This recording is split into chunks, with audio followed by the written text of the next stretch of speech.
Hello everybody, Grizzly Pig here and welcome to this episode. This is part 2 of my Arcanist building journey. I leveled her in part 1 and now I've got her gear on her ready for her first battleground.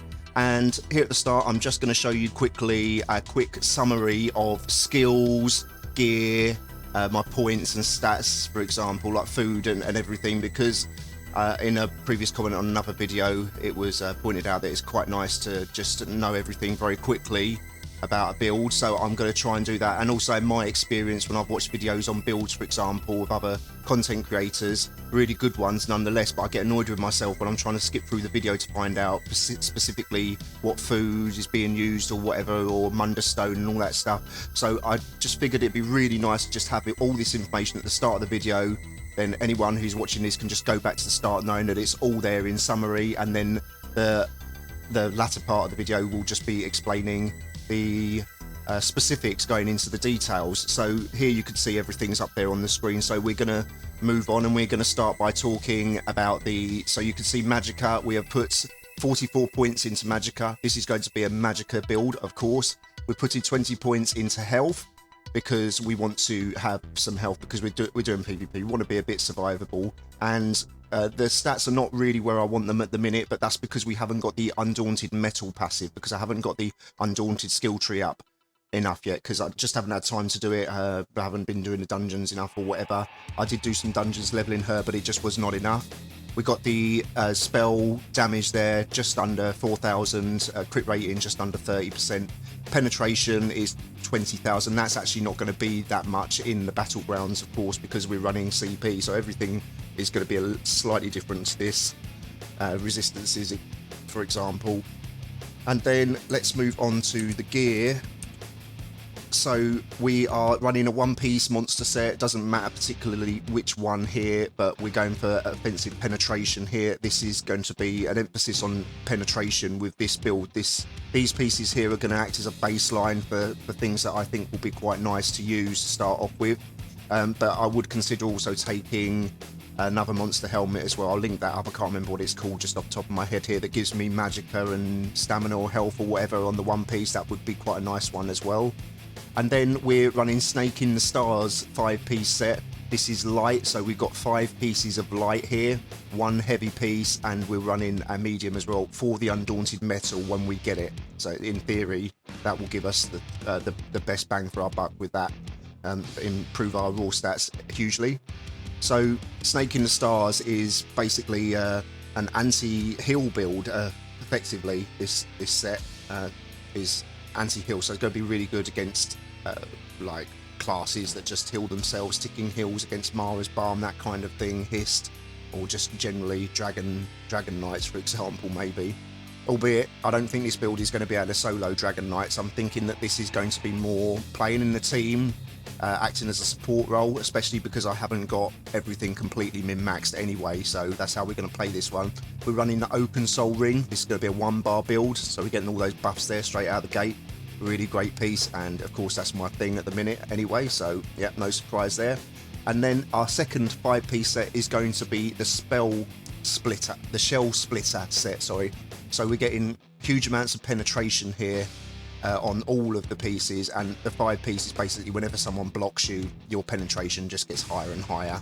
So that could be really nice, because the Arcanist has abilities that do like quick ticks, lots of quick ticks, like her spammable that we've got here hits 3 times in a row. The ultimate is doing lots of damage as well, so hopefully we're going to get Shell Splitter up if someone decides to block, as is also with Snake in the Stars as well. Get those ticks on really quickly to prevent healing getting out of control.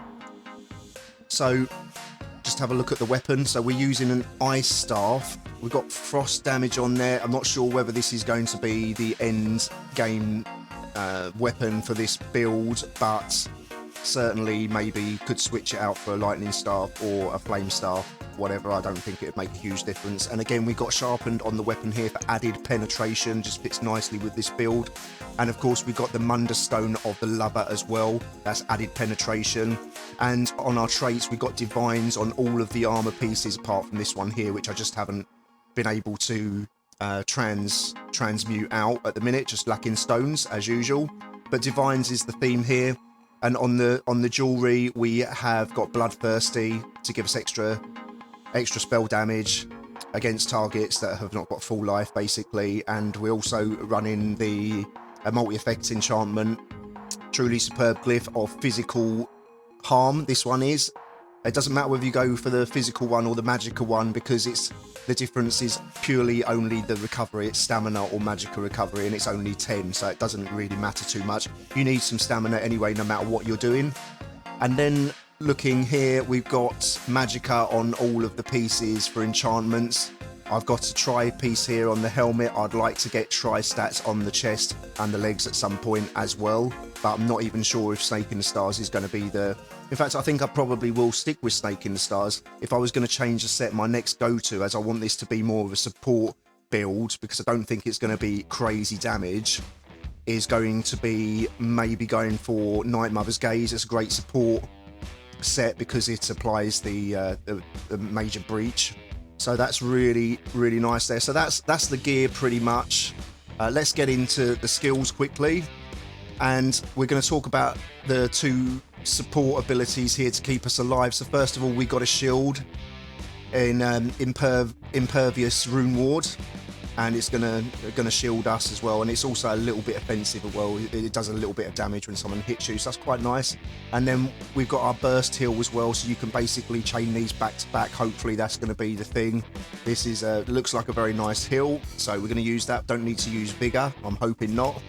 And then we have, now I'm not sure whether we're going to use this or, so this is like basically like a imbue weapon thing here. So you keep this up, it lasts like 30 seconds or something, and it basically makes sure your abilities do extra damage. But what I would like to first of all try is, we've got a stun here, so I'm probably going to try this first, Rune of Colourless Pool. Because the idea with this is the combo is going to be stun them, damage them, finish them off before they can do anything. So we're going to open with the stun. We're going to go in with, well, probably the ultimate actually, but our spammable here is Writhing Rune Blades. This hits 3 times in a row, and it's just damage and Crux Builder. And then our one of our main abilities here that's going to be immobilizing the targets and hopefully do some really nice damage. This is the tentacles that fly out the front of your Arcanist. They look really cool, and it's going to do some really nice damage. So yeah, and possibly instead of this ability, you could even run the the beam, Pragmatic Fatecraft, or the other one. But I want to try and do it without that. The thing is, this one uses Crux, the Tentacular Dread, and also the Fate Carver does as well. But also the shield uses Crux as well. So we have to decide what we want to do and be resourceful with our Crux. The ultimate is going to be the Squid Beam ability. It follows the target, this one. But the idea is that we're going to plant this on a target if it's up, and then we're going to stun them, and then hopefully we've got 3 Crux, we can go straight into Dread, and then we've got our spammable there if we need to. And we're going to see how powerful this is.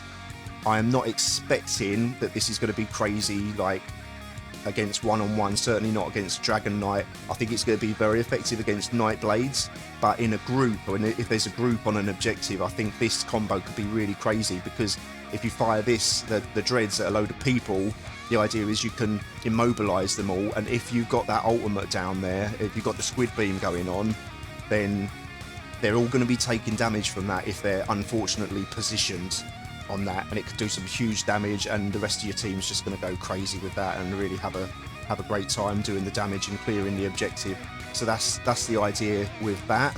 And yeah, so I did want to get the Undaunted Metal there, yeah, but you see I'm only level 2, so I did a really poor job with doing the dungeons, because I spent most of my time in the Black Rose prison leveling this up, so that just didn't happen. So I just have to work on that, and we get lots of extras. We get an extra 6% to our health, stamina and Magicka with this passive, so I really do want to get that. And I want to get my Fighters Guild up as well, because I'm not sure whether at some point I might decide maybe the Squid Beam is a load of rubbish, let's just go Dawnbreaker, something like that. And then we're in medium and light, all of the stuff there. haven't actually got the heavy armor unlocked yet. That's really poor. I wouldn't recommend that, but you can definitely do a better job than me. If you level your character up and make sure he's got at least one heavy piece on, you should be good there. And in the destruction staff, I don't need to take this force shock. I don't know why I haven't got it out, because I don't have loads of skill points and I already have respect, but we are just taking the passives pretty much, apart from penetrating magic, because we're not planning on using any destruction staff abilities. So all of the other ones are going to be really great. And also, of course, it matters what staff you choose as well. So the ice staff is generally a defensive one. It gives you a shield with a heavy attack, and you can block using Magicka as well. I think that that's actually going to be our Achilles heel, because if we block and we run out of Magicka, we can't heal ourselves and all that stuff. So we'll see how it goes with that one. And that's it for the skills pretty much. And our food is going to be the Witch Mother's Potent Brew. I'll link that up on the screen now. I haven't actually drunk that, so I'm going to drink that now, and that's going to give us some health and also some Magicka as well. So max Magicka, max health, and Magicka recovery. So what more could you ask for in a food for this kind of build? If I was doing a stamina build, which I might actually consider at some point, because I think daggers would be really good with this as well, and maybe a lot simpler to build and really could be some quite crazy damage. I would take a stamina food. You can see the Lover Mundus there, as well as all of our buffs from the 1 bar. I think that pretty much covers it. We're doing Battlegrounds, so the champion points are kind of irrelevant. I'll show you what I got, but really I haven't really spec'd since I did the leveling, but I've just gone for the main usual suspects here: Master at Arms, Deadly Aim, and then we have got Weapons Expert, and we've gone for Fighting Finesse. I like to take Fighting Finesse or Wrathful Strikes. Either one of those is pretty cool. Exploiters sometimes works as well in general, but for this one I don't think we're going to get loads from that. And in the red tree, I think we've basically taken the top left ones here: Boundless Vitality, Fortified, Rejuvenation, and then this siphoning spells here. That's just more PvE really, but Sustained by Suffering is a really good one for PvP. And also, because we're running shields, I would say that Bastion is going to be a really crazy one. Any of these ones here up the middle are really going to be crazy to take for PvP if you're running shields. So definitely would recommend those ones. The green tree, of course, is quite irrelevant, so I'm not going to talk about the green tree. So that's it. I probably have missed something, and please do let me know in the comments if I have and what needs to be covered, and I will get back to anyone. But yeah, please like and comment on this, and let me know what you think, or what skills, or more importantly, I would be more interested to know what gear sets you guys would all be thinking would be really good for this, instead of maybe what I've chosen here. So, because this is the Snake in the Stars and the Shell Splitter, they're the two that just stuck out to me as I want to give these a go. So I'm going to try those and we'll see how we get on. So please, if you're interested in her first Battleground, check out part 3. That'll be coming out hopefully very, very soon. If you made it this far, I'd like to say a big thank you. Please don't forget to like and subscribe if you enjoyed this video and would like to see more like this. It would help my channel out a lot. I also do videos where I talk more in detail about my builds, as well as other Elder Scrolls Online content, guides, discussions, etc. Please feel free to ask questions or say hi in the comments, as I do reply to all of them when I can. Thanks again, and see you next time.